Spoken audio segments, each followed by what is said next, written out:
as a career for official. So, Yusek, huling tanong ko na lang, so please make it your answer worth it.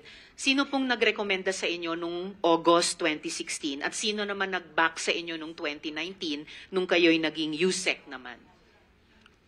Mr. Chair, I would like to, na yung Assistant Secretary, nag-apply po ako nun sa department. Hindi ko na po maano noon kasi alam po ni Secretary Singson yan na while I was on secondment with the City of Manila, I usually talk to him and tell him na, Mr. Secretary, ang ano ko po ay sa DPWH. Kaya lamang po noon, ang sabi po niya sa akin ay tulungan ko si Mayor Erap. Tulungan ko na rin po si Mayor Erap sa pagpapatupad ng mga proyekto. So nag-apply po ako noon. And then afterwards po, nung pong ako'y naging Assistant Secretary, I also applied in the position of Undersecretary.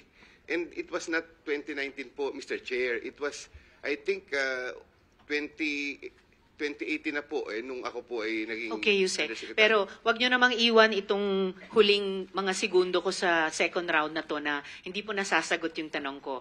Are you telling the committee si Sec Singson ang nag-recommend sa inyo nung 2016 at nag-back sa inyo nung 2018 to 2019? Sino po yung mga taong iyon?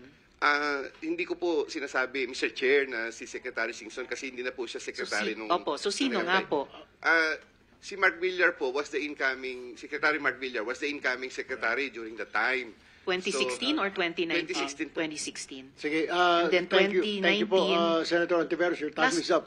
Sige. Last follow-up na lang, Mr. Chair, dahil Okay, hindi go pa ahead. nasagot. And in 2019, sino pong nag-recommend or nag-back sa inyo?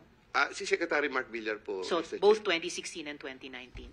Salamat. Mr. Chair, may I po. I was Quickly not lang, quickly, yeah, answer that. I was not appointed in 2019. I was appointed as Undersecretary, I think November of 2017. 2017. Salamat, Yusek. All right, Salamat, thank you. Mr. Chair. Thank you. Senator Marcoleta. Thank you, Mr. Yes, Chair. Mr. Diskaya, doon sa iyong mga salaysay o isinalaysay, nagbanggit ka ng 17 congressmen. At doon ay sinabi mo na meron nga silang nababahagi sa pamagitan ng porsyento na ibinabalik sa kanila. Iba-iba nga lang, merong 20 hanggang 30. Tama? Yes po, Your Honor. At ang sabi mo, mapapatunayan mo ang lahat ng ito sapagkat merong